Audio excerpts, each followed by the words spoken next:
Assalamualaikum warahmatullahi wabarakatuh. Jumpa lagi ya. Kali ini adalah materi-materi yang disampaikan. Materinya adalah kerajaan Islam di Indonesia. Materi ini adalah untuk kelas 10 mata pelajaran sejarah Indonesia. Proses masuk dan berkembangnya Islam di Indonesia berdasarkan teori Gujarat, bahwasanya agama Islam yang ada di Indonesia itu berasal dari Gujarat, India. Buktinya adanya batu nisan Malik al-Saleh, Sultan Samudra Pasai. Nah, sedangkan menurut teori Mekah, bahwa masuknya Islam adalah masuk ke Nusantara sekitar abad ke-7, dibawa langsung oleh para pedagang Arab. Adanya pemukiman Islam tahun 674 di Baros, ya, pantai sebelah barat Sumatera. Sedangkan kalau menurut teori Persia, bahwasanya proses masuknya Islam, yaitu agama Islam dibawa oleh orang-orang Persia di sekitar abad ke-12.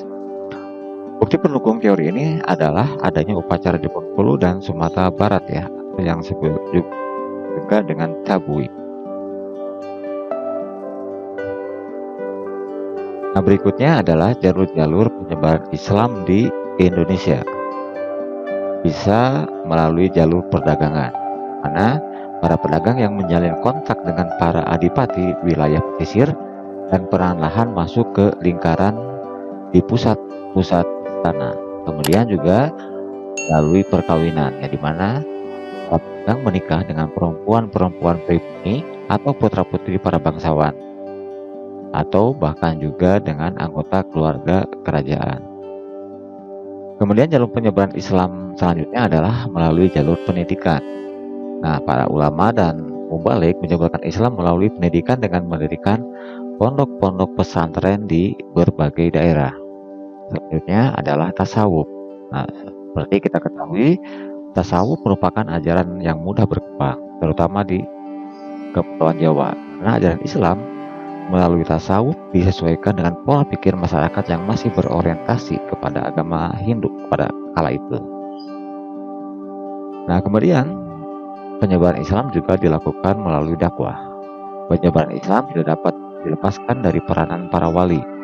Ada 9 wali yang menyebarkan Islam dengan cara berdakwah, yang disebut juga Wali Songo atau 9 wali. Yang pertama adalah Sunan Gresik. Sunan Gresik datang ke tanah Jawa pada tahun 1404 Masehi. Kedatangannya dianggap sebagai permulaan masuknya Islam di Jawa. Kemudian Sunan yang kedua adalah Sunan Gunung Jati, atau dikenal juga dengan nama Syarif Hidayatullah atau Paletehan. Beliau berjasa menyebarkan agama Islam di Jawa Barat. Ia kemudian menjadi panglima angkatan perang yang bertugas menguasai Sunda, Kelapa, dan Cirebon. Selanjutnya yang ketiga adalah Sunan Ampel. Sunan yang lahir tahun 1401 Masehi dengan nama asli Raden Rahmat merupakan pendiri pesantren Ampel Denta, Surabaya, dan juga salah seorang pemrakasa pembangunan Masjid Demak. Keempat, Sunan Giri. Sunan bernama asli Raden Paku adalah salah seorang santri Sunan Ampel. Ia mendirikan pesantren Giri. Ia juga dikenal sebagai seniman yang menciptakan gending Jawa, Asmarandana, dan Pucung. Kemudian yang kelima, Sunan Bonang. Sunan dengan nama asli Raden Maulana Makdum Ibrahim. Beliau juga seorang seniman yang menciptakan gending Jawa, Bonang, dan Durma. Kemudian Sunan yang keenam adalah Sunan Kudus. Nama aslinya adalah Raden Ja'far As-Shodiq. Sunan Kudus banyak berguru pada Sunan Kalijaga. Ia toleran terhadap budaya setempat, terlihat dari arsitektur Masjid Kudus. Ketujuh, Sunan Kalijaga. Sunan Kalijaga nama aslinya adalah Raden Said. Dalam menyebarkan agama Islam, ia memanfaatkan media wayang yang sudah sangat dikenal masyarakat sejak masa pra-aksara hingga masuknya Hindu-Buddha. Kemudian wali yang ke-8 adalah Sunan Muria. Sunan dengan nama asli Raden Umar Said ini adalah putra dari Sunan Kalijaga. Ia tinggal di kaki Gunung Muria, Jawa Tengah. Salah satu hasil dakwahnya adalah melalui seni yang disebut dengan tembang sinom dan kinanti. Kemudian wali yang terakhir adalah Sunan Derajat.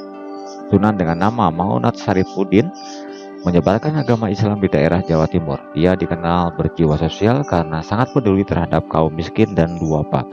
Ia menciptakan gending Jawa, Pungkur. Kemudian penyebaran Islam juga bisa melalui jalur kesenian. Agama Islam disebarkan melalui kesenian seperti wayang oleh Sunan Kalijaga, gamelan oleh Sunan Bonang. Kesenian yang telah berkembang sebelumnya tidak hilang tetapi berakulturasi. Berikut ini adalah kerajaan-kerajaan Islam di Indonesia. Yang pertama adalah Kesultanan Samudra Pasai.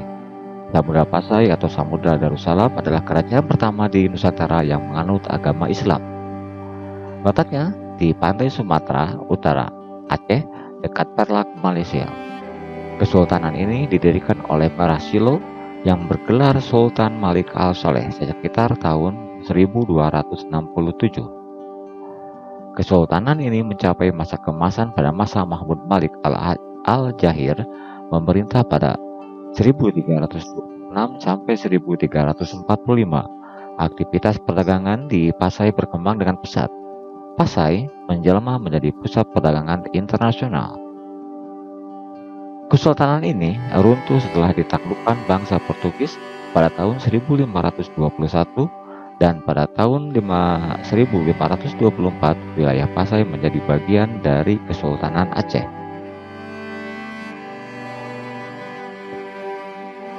Berikutnya adalah Kesultanan Aceh 1507 sampai dengan 1903. Kesultanan Aceh letaknya di Aceh Raya, sekarang Aceh Besar, didirikan oleh Ali Mugayat Shah tahun 1456 di atas bekas wilayah Kesultanan Namuri yang ditaklukkan Mugayat Shah. Pada masa pemerintahan Sultan Iskandar Muda yang bertahta pada tahun 1607 sampai 1636, Aceh mencapai puncak kejayaan dengan wilayah kekuasaan meluas dari Delhi sampai ke Semenanjung Malaya. Sepeninggal Iskandar Sani, Aceh mengalami kemunduran. Faktor utamanya adalah makin menguatnya kekuasaan Belanda di Pulau Sumatera dan Selat Malaka, dengan ditandai jatuhnya Minangkabau, Siak, Tapanuli, dan Mandailing, Delhi, serta Bengkulu ke tangan Belanda.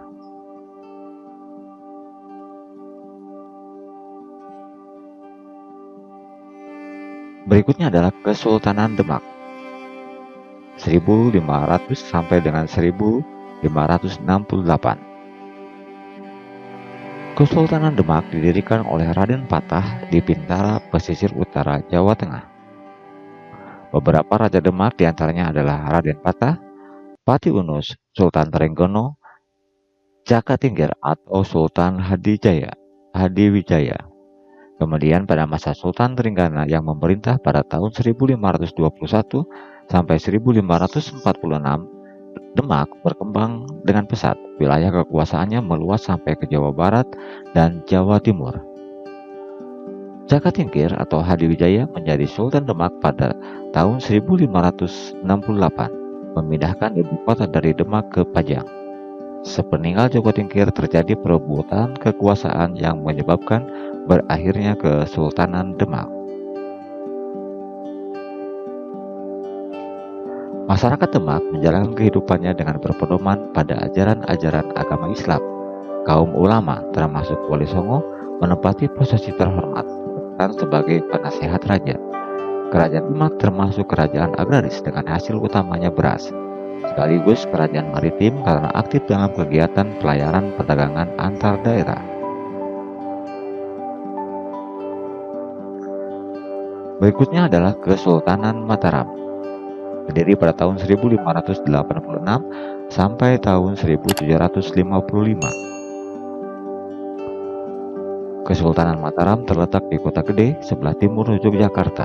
Pendirinya adalah Ki Ageng Pemanahan. Di bawah pemerintahan Sultan Agung pada tahun 1613, Mataram mencapai puncak kejayaan. Pada tahun 1615, Sultan Agung memulai ekspansinya. Penaklukan baru berakhir pada tahun 1625 setelah hampir seluruh Jawa berada di bawah kekuasaan Mataram, kecuali Banten, Cirebon, Blambangan, dan Batavia. Kesultanan Mataram tahun 1586 sampai tahun 1755. Pada masa pemerintahan Pakubuwono III, wilayah Mataram dibagi menjadi dua, yaitu Kesultanan Yogyakarta dan Kasunanan Surakarta pada 13 Februari 1755. Beberapa rajanya adalah Ki Ageng Pemanahan, Raden Mas Jolang yang memerintah pada tahun 1601 sampai 1613, kemudian Sultan Agung Hanyo Prokokusumo, kemudian Sultan Amangkurat I yang memerintah pada tahun 1645 sampai 1677.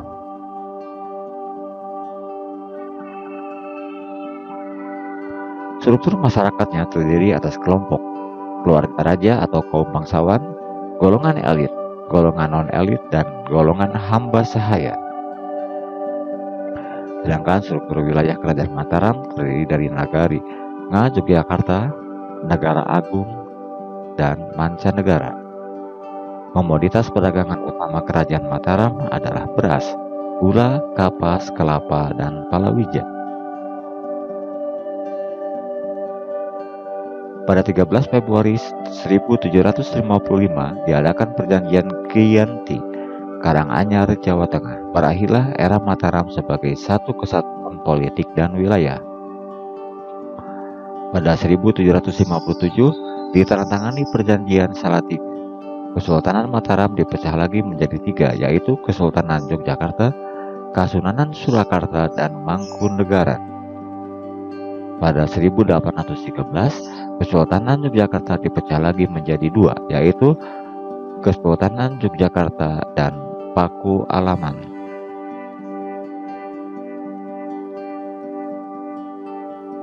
Berikutnya adalah Kesultanan Banten 1526 sampai tahun 1813. Terletak di Banten Girang, sebelah barat kota Serang, Banten. Beberapa rajanya adalah Maulana Hasanuddin, Maulana Yusuf, Maulana Muhammad, Sultan Abdul Mafakir Mahmud Abdul Qadir, Sultan Agung Tirtayasa, dan Sultan Haji. Kesultanan Banten pada masa pemerintahan Sultan Ageng Tirtayasa yang memerintah pada tahun 1651 sampai tahun 1692, Banten mengalami masa kejayaan. Sebagai kesultanan maritim, Banten semakin mengandalkan dan mengembangkan perdagangan. Kesultanan Banten resmi dihapuskan 1813 oleh pemerintah kolonial Inggris di bawah Thomas Stamford Raffles. Banten sebagai pusat perdagangan internasional, terutama sejak Malaka dikuasai oleh Portugis. Banten terkenal sangat ramah dan terbuka terhadap para pedagang asing. Komoditas ekspor utama Banten adalah lada dan beras. Kaum ulama mempunyai posisi yang sangat penting dalam masyarakat dan pemerintahan. Saat itu terjadi konflik internal antara Sultan Ageng Tirtayasa dengan anaknya yang bernama Sultan Haji. Konflik tersebut terjadi karena intervensi VOC. Sultan Haji menjalin hubungan baik dengan VOC, membuat Sultan Ageng kecewa. Pada 14 Maret 1683, Sultan Ageng tertangkap lalu ditahan di Batavia. Berikutnya adalah Kesultanan Goa atau Talo. Pemerintahan kerajaan berada di Makassar. Beberapa rajanya adalah Mafarisi Kalona menjadi raja pertama kerajaan Goa Talo. Raja Goa Talo pertama yang memeluk Islam adalah Mangarangi Daeng Manrabia tahun 1593 sampai 1639 Masehi yang bergelar Sultan Alauddin. Kerajaan Goa Talo mencapai kejayaan pada masa pemerintahan Sultan Hasanuddin yang memerintah pada tahun 1653 sampai tahun 1669. Perang Makassar yang terjadi 1666 sampai 1669 membuat Sultan Hasanuddin terpaksa menandatangani perjanjian Punggaya pada tanggal 18 November 1667. VOC berkuasa penuh atas kerajaan Makassar setelah menghancurkan perlawanan Mapasomba. Kaum ulama dan kaum bangsawan memiliki peran penting dalam masyarakat. Masyarakat Gorontalo mengenal pelapisan sosial yakni anak karung atau karaeng, tumaradeka, dan ata. Dalam mengatur perdagangan, kerajaan Gorontalo mempunyai hukum niaga yaitu Ade Aloping, Loping Bicarana Pabahi. Barang dagang utama kerajaan Gorontalo adalah rempah-rempah, cendana, cangkang, penyu, dan beras. Kesultanan Ternate dan Tidore. Ternate terletak di Pulau Gapi, Kepulauan Maluku. Beberapa rajanya adalah Baab Masur Malamo, Sultan Zainal Abidin, Sultan Babula. Untuk menjaga kepentingan dagangnya, kerajaan Ternate membangun persekutuan yang disebut Uli Lima atau Persekutuan Lima Saudara, terdiri atas Pacan, Obi, Seram, Ambon, dan Ternate, dengan Ternate sebagai pemimpinnya. Kerajaan Ternate dikenal sebagai pusat perdagangan rempah-rempah. Pada 1603, Portugis dan Spanyol kembali masuk ke Maluku untuk memonopoli perdagangan rempah-rempah. Ternate meminta bantuan VOC. Kerajaan Tidore. Kerajaan Tidore terletak di Tidore, Maluku Utara, dengan pusat kerajaan berada di daerah Gamtina. Ibu kota kerajaan kemudian dipindahkan ke Rum Tidore Barat, Tidore Utara yang diapit Tanjung, Mopu Gogo, dan Pulau Maitara. Beberapa rajanya adalah Ciri Layati atau Sultan Jamaluddin, Sultan Mansur, dan Sultan Nuku yang memerintah pada tahun 1738 sampai 1805. Pemimpin kerajaan dipilih berdasarkan usulan dari perwakilan 4 marga besar Pola Raha. Penduduk Tidore adalah penganut Islam yang taat menjalankan ibadahnya. Kerajaan Tidore menjalin persekutuan Ulisiwa yang terdiri dari Makyan, Jailolo, Halmahera, Pulau Raja Ampung, Tai, dan Papua dengan Tidore sebagai pemimpinnya. Masyarakat Tidore memiliki bahasa daerah yang disebut dengan bahasa Tidore.